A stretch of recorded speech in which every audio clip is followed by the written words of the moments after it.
Students, आज हम factor affecting price elasticity of demand इनकी चर्चा करेंगे। तो इसमें कौन कौन से फैक्टर हैं जो इलास्टिसिटी ऑफ डिमांड को प्रभावित करते हैं, जिनमें से पहला है nature of commodity. Nature of commodity को 4 भागों में बांटा गया है: नेसेसरीज, लग्जरीज, कंफर्ट और जेंटली डिमांडेड। नेसेसरीज मतलब जो आवश्यक वस्तुएं हैं।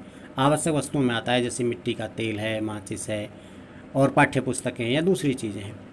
ऐसी जो वस्तुएं होती हैं हमारे लिए जो बहुत ही ज़रूरी हैं, उनकी जो डिमांड है वो लेस इलास्टिक होती है, लेस देन यूनिटरी इलास्टिक होती है, यानी बहुत कम इस पर खर्च हम करते हैं और इसका जो इलास्टिसिटी ऑफ डिमांड पर बहुत कम प्रभाव पड़ता है। दूसरा है लग्जरीज। लग्जरीज का मतलब है जो वस्तुएं हमारे लिए विलासिता की होती हैं, जैसे एयर कंडीशन है, आपका फर्नीचर है, बहुत ज़्यादा कॉस्टली फैशनेबल गारमेंट्स हैं। इनकी जो डिमांड होती है वो ग्रेटर दैन यूनिट इलास्टिक होती है, यानी इनकी कीमत में जरा सा भी चेंज होने पर बहुत ज़्यादा मांग में फ़र्क पड़ जाता है। उसके बाद आता है कंफर्ट। कंफर्ट में आता है आरामदायक वस्तुएं, जैसे आपका कूलर है, पंखा है, जो हमारी रोज़मर्रा की ज़रूरत की चीज़ें हैं, बहुत ज़्यादा महंगी नहीं होती हैं। दूध है, ट्रांजिस्टर है, इस तरह की जो चीज़ें हैं ये कंफर्ट में आती हैं और इनकी जो इलास्टिसिटी है वो औसत एवरेज लेवल की होती है, ना बहुत ज़्यादा इलास्टिक होती है ना बहुत ज़्यादा अनइलास्टिक होती है। उसके बाद आता है जॉइंटली डिमांडेड। जॉइंटली डिमांडेड में वे वस्तुएं आती हैं जो मिलकर डिमांड को कंप्लीट करती हैं, जैसे कार और पेट्रोल, पेन और स्याही, ink and pen, camera and film. ये मिलकर पूरा करती हैं और इनकी जो डिमांड होती है वो अधिकतर बेरोजगार पाई जाती है। यानी एक वस्तु, क्यों होता क्या है कि पेट्रोल की कीमत बढ़ने पर भी पेट्रोल की मांग नहीं बढ़ेगी। क्यों नहीं बढ़ेगी? क्योंकि कारों की मांग कम नहीं हुई है। उसके बाद दूसरा नंबर आता है availability of substitutes. Availability of substitutes यानी जिन वस्तुओं के सब्सटीट्यूट्स हों। सब्सटीट्यूट्स का मतलब आप जानते हैं कि जिन्हें एक के स्थान पर दूसरे का प्रयोग किया जा सकता है। जैसे चाय के स्थान पर हम कॉफ़ी प्रयोग कर सकते हैं, पेप्सी के स्थान पर कोका कोला प्रयोग कर सकते हैं। तो इस तरह के जो सब्सटीट्यूट्स जिनके उपलब्ध होते हैं उनकी जो इलास्टिसिटी ऑफ डिमांड है वो मोर इलास्टिक होती है, और जिनके सब्सटीट्यूट्स नहीं होते हैं उनकी जो इलास्टिसिटी है वो इनलास्टिक होती है, उस पर कोई बहुत ज़्यादा प्रभाव इसका नहीं पड़ता है। उसके बाद आता है डिफरेंट यूजेज ऑफ कमोडिटी।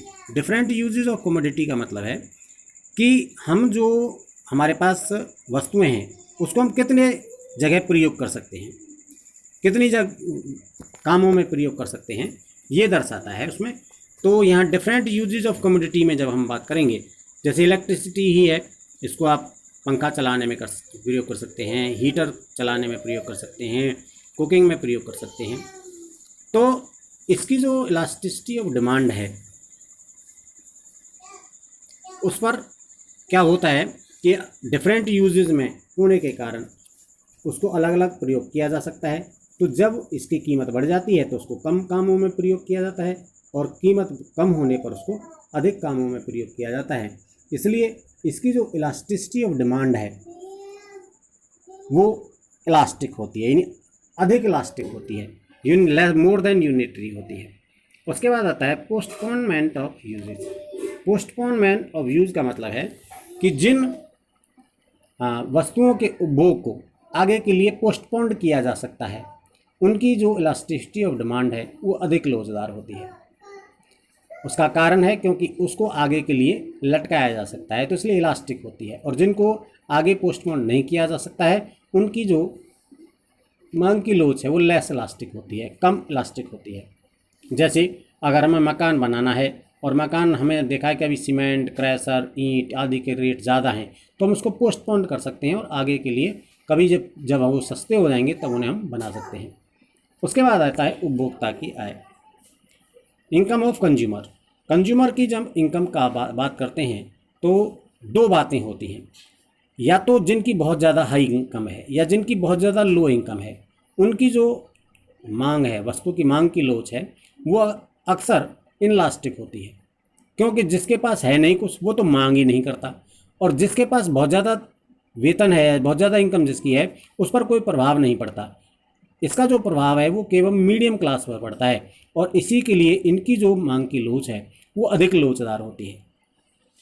उसके बाद आता है हैबिट ऑफ कंज्यूमर।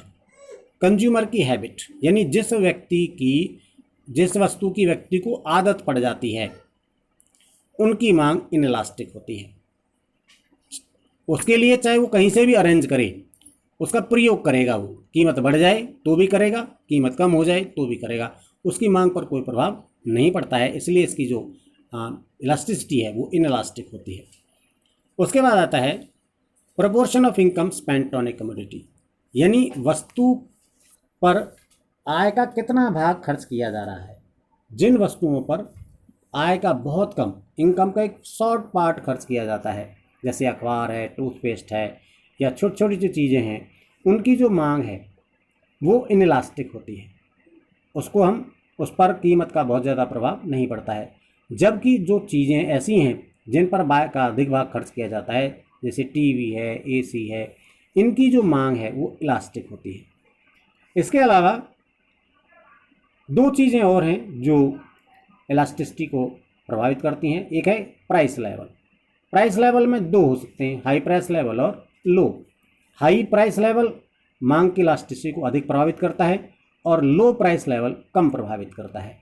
इसी प्रकार अगर हम टाइम पीरियड की बात करें तो दो पीरियड में हम यहाँ लेके गए हैं, एक है शॉर्ट पीरियड और एक है लॉन्ग पीरियड।